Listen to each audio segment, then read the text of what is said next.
لله رب العالمين والصلاة والسلام على إمام الأنبياء والمرسلين وعلى خاتم النبيين أما بعد فأعوذ بالله من الشيطان الرجيم بسم اللہ الرحمن الرحیم اللہم صلی علی محمد و آل محمد۔ سید ذات کا جس نے احترام کیا، جس نے اہل بیت سے محبت کی، وہ دنیا میں بھی کامیاب ہو گئے، قبر میں بھی کامیاب ہو گئے اور آخرت میں بھی کامیاب ہو گیا۔ جس نے سید ذات سے محبت کی، ان کا احترام کیا۔ بلخ میں ایک سید رہتا تھا، اچھا خاصا وہ مالدار تھا۔ اس کے چھوٹے بچیاں تھیں، چھوٹی بچیاں تھیں، وہ جوانی میں فوت ہو گیا۔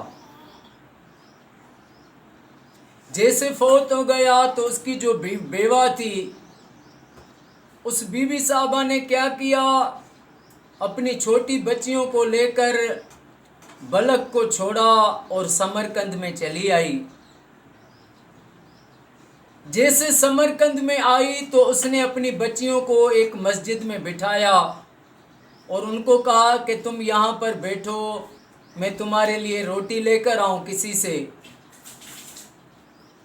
تو یہ جیسے جا رہی تھی، دیکھا کہ ایک شخص بیٹھا ہوا ہے، اس کے ساتھ بہت لوگوں کا ہجوم ہے، اور پوچھا تو لوگوں نے بتایا کہ یہ اس شہر کا بڑا رئیس ہے، امیر آدمی ہے۔ تو اس کے قریب گئی، اس بڈھے شخص کے پاس، اس کو کہا کہ میں سید زادی ہوں، میں بیوہ ہوں، میرے ساتھ یتیم بچیاں ہیں، میں بلخ سے آئی ہوں، اور مجھے روٹی بھی دو اور مجھے رہنے کے لیے جگہ بھی دو، خدا اور خدا کا رسول تجھ سے راضی ہوگا۔ تو اس بدبخت نے یہ جواب دیا کہ تو سید ہے، سید زادی ہے، تو مجھے گواہ دے۔ اللہ اکبر۔ تو اس نے کہا میں گواہ تجھے کہاں سے دوں، میں پردیسی ہوں، بیوہ ہوں، میرے ساتھ یتیم بچے ہیں، اور تو کہتا ہے کہ مجھے گواہ دے کہ میں سید زادی ہوں۔ یہ وہاں سے واپس لوٹی۔ جیسے آگے گئی تو دیکھا ایک ضعیف شخص ہے، وہ بیٹھا ہوا ہے، اس کے پاس بھی لوگوں کا ہجوم ہے۔ اور وہ کون تھا؟ وہ جو مجوسی تھا، جو پہلا شخص تھا جس نے کوئی مدد نہیں کی، وہ مسلمان تھا، اور یہ دوسری بار جس کے پاس گئی وہ مجوسی تھا۔ اس کو کہا کہ میں سید زادی ہوں، میرے ساتھ یتیم بچیاں ہیں، مجھے رہنے کے لیے جگہ دو، مجھے کھانا دو۔ تو اس نے ایک دم سے اپنے ایک نوکر کو بھیجا کہ جاؤ جلدی کرو، میرے گھر میں ایک پردے والا الگ کمرہ ان کو دے دو، ان کے لیے کھانے کا بندوبست کرو، ان کو احترام سے رعایا۔ بڑی خدمت کی اس مجوسی نے۔ جب رات ہوئی تو وہ جو پہلا بد نصیب تھا جس نے سید کی خدمت نہیں کی، اس نے خواب میں دیکھا کہ قیامت کا منظر ہے اور میرا آقا کریم صلی اللہ علیہ وآلہ وسلم تشریف فرمائیں، اور آقا کے قریب ایک محل بنا ہوا ہے۔ تو آقا کریم صلی اللہ علیہ وآلہ وسلم نے اس شخص کو دیکھ کر اپنا رخ انور پھیر دیا۔ تو اس نے کہا یا رسول اللہ، یہ محل کس کا ہے؟ اور آقا میں آپ کا امتی ہوں،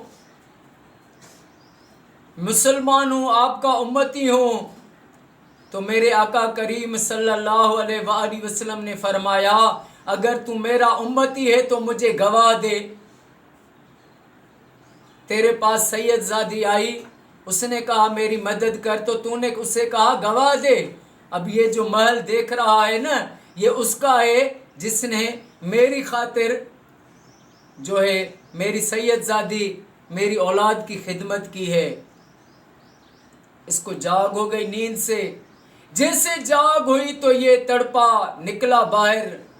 ایک ایک گھر میں پوچھواتا رہا کہ وہ مہمان کہاں رہے ہیں. ڈھونڈتے ڈھونڈتے اس مجوسی کے دروازے پر آ گیا. مجوسی کو کہا کہ ایک بی بی صاحبہ اور چھوٹی بچیاں یتیم تمہارے گھر ہیں؟ اس نے کہا ہاں. تو اس نے کہا وہ مجھے دے، میں ان کی خدمت کروں. اس نے کہا کیوں؟ اس نے کہا کہ وہ مسلمان ہیں، میرا حق ہے ان کی خدمت، تو مجوسی ہے. تو مجوسی نے کہا خبردار، جو تو نے خواب دیکھا ہے وہ میں نے بھی خواب دیکھا ہے. میں نے ان یتیموں کی خدمت کی، مجھے میرے نبی کا خواب میں دیدار ہوا، میں اور میری سارے گھر والوں نے کلمہ پڑھا ہے، ہم مسلمان ہو گئے ہیں. اور وہ جو محل دکھایا میرے آقا نے مجھے، وہ اس یتیموں کی خدمت کی وجہ سے میرا تھا. ہم سب مسلمان ہو گئے ہیں. اب تو چاہے دنیا کی بادشاہی بھی دے تو میں ان بچوں کو تیرے حوالے نہیں کر سکتا.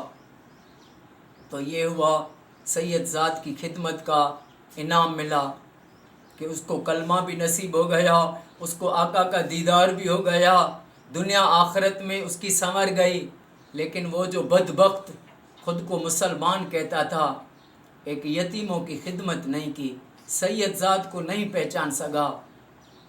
اللہ پاک ہر ایمان والے کو حب اہل بیت نصیب فرمائے، سید ذات کا احترام نصیب فرمائے. السلام علیکم ورحمۃ اللہ وبرکاتہ.